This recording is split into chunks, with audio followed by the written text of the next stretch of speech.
부동산 자산 관리 네. 이게 제일 사실 보면은 그 힘든 문제인 게 네. 노후 설계라는 것은 일단 긴 시간을 하기가 어렵잖아요. 뭐 네. 만약 20, 30대면 자기가 이제 100살 살 거 생각하고 네. 장기 플랜을 짜면 거기 이제 부동산이 포함이 되는데 네. 주식은처럼 그렇게 부동산 시장은 빨리빨리 움직일 수가 없기 때문에 관리에도 더 시간을 두고 호흡이 길어야 되는데 네. 어떻게 생각하세요? 지금 저는 이제 그 부동산에 관한 얘기를 하게 되면 먼저 말씀드리고 싶은 게 작년 여름에 보신 분들이 계시겠지만은 한국은행에서 발표를 하기를 예. 그 우리나라 뭐 주요국에 말이죠. 주요국에 가구당 순자산이 얼마나 되는가? 가구당 순자산, 총 자산에서 부채를 뺀 거, 순자산이 얼마인가를 이제 비교로 발표했는데 보니까요. 제가 우리나라가 얼마냐면 53만 8천 달러더라고요. 그러니까 우리 돈으로 계산하면 한 5억 9천 정도 되는 거예요. 그런데 프랑스가 52만 1천 달러예요. 우리보다 적어요. 네. 우리가 프랑스보다 가구당 순자산이 많아요. 예. 그다음에 일본이 깜짝 놀란 게 48만 2천 달러인가 3천 달러인가? 그것도 일본은 정말 50만 달러가 안 돼요. 예. 네. 이게. 예. 그러니까 저는 우리가 그러면 프랑스나 일본보다 축적이 한 100년 역사를 가진 나라보다 우리가 지금 가구당 순자산이 많다는 거는 부자라는 얘기거든요. 네. 그 어떻게 그럴 수가 있을까 보니까 뭐냐면 물가를 감안한 그 환율로 계산한 그건데요. 이게 문제는 우리나라는 순자산의 80%가 부동산이더라고요. 그러니까 집에 묶여 있다. 20%만 금융자산이고. 네. 근데 그 반대로 선진국들은 70%가 부동산이고 금융자산이고 30%가 부동산이에요. 그러니까 지금 우리나라가 뭐냐면 부동산이 많이 올라서 그게 과대평가돼 가지고 지금 부자인 것처럼 보이는 거죠.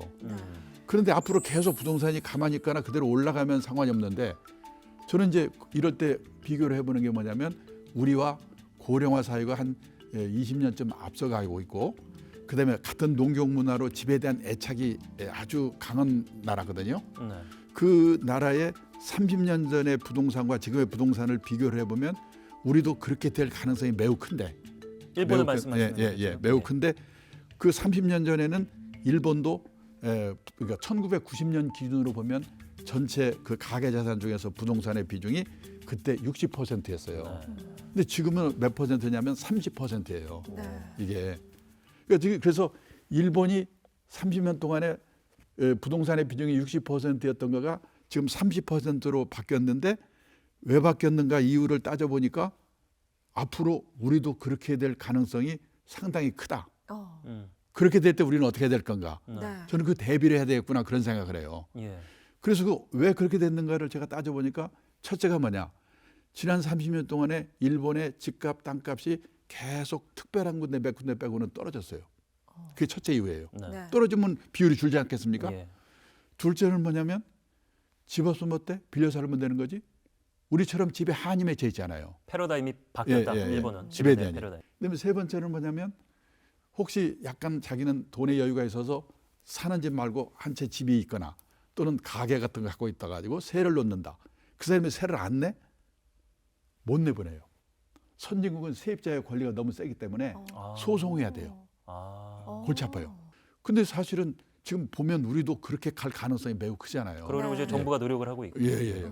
그렇기 때문에 보통 사람들은 실물로 부동산에 투자하는 게 아니라 부동산에 투자하는 이 펀드라든지 리스 간접 투자를 하는 거예요. 부동산 투자 안 하는 게 아니고. 예. 근데 리츠라든지 그 부동산 펀드는 이게 금융자산 안에 포함이 돼 있기 때문에 네. 그런 선진국이 70%인 이유거든요. 근데 우리는 80%가 부동산이니까 시골에서 베이비붐 세대로 태어나가지고 서울로 와가지고 집 산 거가 신분의 상징이거든요. 그렇기 때문에 또 그 덕에 집이 올랐고. 예. 그래서 모든 우리 머릿속에는 집값은 안전한 거다. 네. 집은. 그런 이제 갖고 있는데 그것이 일본의 사례를 보니까 허물어지지 않는다는 보장이 없다 이거죠. 그랬을 때는 어떡할 건가. 예. 그래서 저는 그러니까 집이 떨어지니까 주식 사라고 그게 아니고요. 왜냐하면 지금 아까도 말씀드렸지만 넘쳐나는 돈, 0%대의 금리, 무슨 일이 생길지 모르거든요. 또 조급증. 네. 그래서 금년 내년 어떻게 되는 거는 알 수가 없어요. 작년 봄에 제가 어느 강남의 어느 재건축에 이제 해서 입주한 신축 아파트에 가가지고 경로당에서 강의를 했더니 끝나니까 한 분이 저한테 뭐라고 하냐면 자기가 거기에 이 45평짜리 아파트를 갖고 있는데 입주 전에 너무나 오르기 때문에 아 이거 꼭지구나. 그래서 20m가 팔았대요. 팔고 나서 10억이 올랐대요. 저보고 그래요. 그거 다시 되사야 됩니까? 어떻게 됩니까? 그걸 제가 어떻게 알아요? 그렇기 때문에 저는 지금 사세요 파세요 함부로 했다가는 잘못하면 큰일 나거든요. 예. 네. 그렇지만 그래도 원칙은 지켜야 되니까 투자라고 하는 것은 리스크가 따르는 것입니다. 따라서 재산이 한 곳에 집중되어 있으면 안 됩니다. 네.